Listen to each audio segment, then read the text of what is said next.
काफ़ी लोगों को ये फैक्ट नहीं पता होगा डेट ब्रिटिश इंडिया और भूटान की भी एक वॉर हो चुकी है। बट स्टिल अगर आज की बात करें तो भूटान और इंडिया के रिलेशंस इतने स्ट्रॉन्ग हैं that Bhutan seems like an Indian part. Still on the top of that there is another question why Bhutan is not a part of India. Well, इन दोनों क्वेश्चंस को समझने के लिए हमको थोड़ा सा पास्ट में यानी ईयर 1730 में चलना होगा, जब मुगल्स ने कूच बिहार पर अटैक किया। इसी के चलते कूच बिहार के रूलर ने भूटान से मदद मांगी और भूटान ने मदद की भी, लेकिन मदद करने के बाद भूटान ने कूच बिहार पर खुद कब्जा कर लिया। ईयर 1760 तक ऐसा ही चलता रहा, जब ब्रिटिशर्स कूच बिहार की मदद करने आए और उन्होंने भूटान की फोर्सेस को वहां से हटा दिया। लेकिन इस बार मदद करने के बाद कूच बिहार पर ब्रिटिशर्स ने अपना कंट्रोल खुद एस्टेब्लिश कर लिया। इस वक्त तक ब्रिटिशर्स के कंट्रोल में सिक्किम, कूच बिहार और लोअर असम आ चुका था और अब ब्रिटिशर्स की नज़र थी दुआर रीजन्स यानी अपर असम वाले वो रीजन्स पर जो कि भूटान के कंट्रोल में थे। This made Bhutan really nervous. इसलिए उन्होंने इंडिया के कूच बिहार और सिक्किम पर अटैक किया, जिसकी वजह से भूटान और ब्रिटिश इंडिया की ईयर 1864 में एक वॉर शुरू हो गई और इसका रिजल्ट ये रहा कि ब्रिटिश इंडिया ये वॉर जीत गया और दुआर रीजन्स भी अब भूटान के बाद ब्रिटिशर्स के कंट्रोल में आ गए थे। इस वक्त तक ब्रिटिश इंडिया और भूटान के रिलेशंस काफ़ी ख़राब हो चुके थे, बट यहीं पर ब्रिटिशर्स ने एक और अपॉर्चुनिटी देखी, क्योंकि वॉर के बाद भूटान में सिविल वॉर वाली सिचुएशन क्रिएट हो गई थी और वहां पर एक नए लीडर की खोज चल रही थी। ठीक इसी वक्त उगेन वांगचुक ब्रिटिशर्स के हैवी सपोर्ट के कारण भूटान में नए लीडर बने and this was that moment जहाँ से भूटान और ब्रिटिश इंडिया के रिलेशंस बेहतर होते चले गए, जिसकी हम वीडियो के लेटर पार्ट में बहुत ही इंपॉर्टेंट बात करेंगे। But there is another question left to answer, why Bhutan is not a part of India? इसका जवाब भी कहानी को ठीक यहीं से कंटिन्यू करने पर मिलेगा। एक्चुअली तिब्बत ने सिक्किम पर अटैक कर दिया, जो कि ब्रिटिश इंडिया के कंट्रोल में था। अब क्योंकि भूटान और ब्रिटिश इंडिया के रिलेशंस अच्छे हो चुके थे, इसीलिए भूटान की मीडिएशन के कारण तिब्बत और ब्रिटिशर्स एक पीस एग्रीमेंट पर पहुंच गए। बट ये जो पीस एग्रीमेंट है ये एक देश को बहुत ज़्यादा चुभ रहा था और वो है चाइना। तिब्बत इस एग्रीमेंट के चलते कहीं ब्रिटिशर्स के कंट्रोल में ना आ जाए, इसीलिए चाइना ने तिब्बत पर अटैक कर दिया और 3 और देशों को क्लेम किया, सिक्किम, नेपाल और Bhutan. Bhutan was really scared of China और इसीलिए उन्होंने ब्रिटिशर्स के साथ साइन की एक treaty that is called as treaty of पुनाका।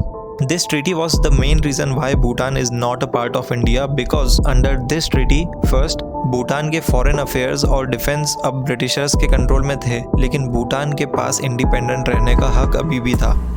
साथ ही साल 1926 में उगेन वांगचुक, जो कि भूटान के लीडर थे, ब्रिटिशर्स से एश्योरेंस लिया उन्होंने कि उनके देहांत के बाद उन्हीं की फैमिली भूटान पर रूल करेगी। 1932 में एक दफ़ा फिर भूटान ने ट्रीटी ऑफ पुनाका रिकॉल करते हुए इंडिया को बताया that Bhutan is not a state of India and just before India's independence Bhutan wrote a letter to Lord Mountbatten to specify that Bhutan is not a part of India.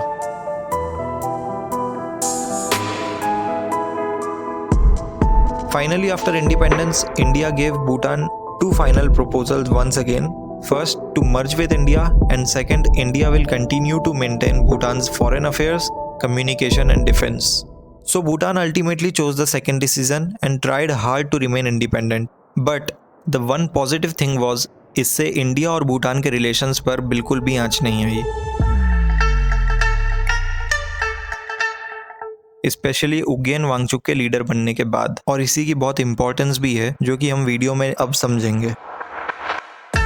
Instead Bhutan और India के relations इतने अच्छे हैं that government of India has developed 4 major hydro electric power plant in Bhutan while assisting them in energy, agriculture, health sectors, transportation, aviation, capacity building and other development areas.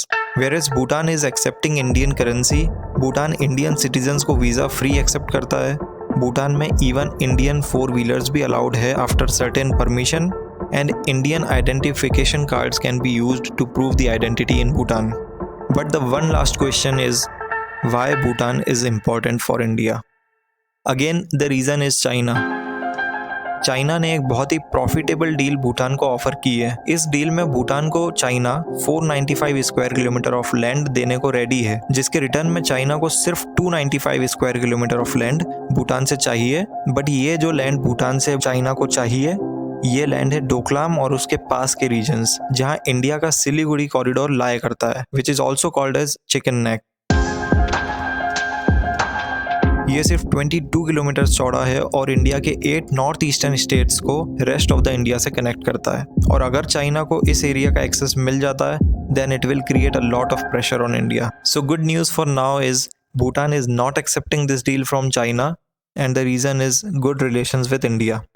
Also, to maintain these relations further, Indian Prime Minister Narendra Modi's first visit after becoming PM was Bhutan in both year 2014 and 2019.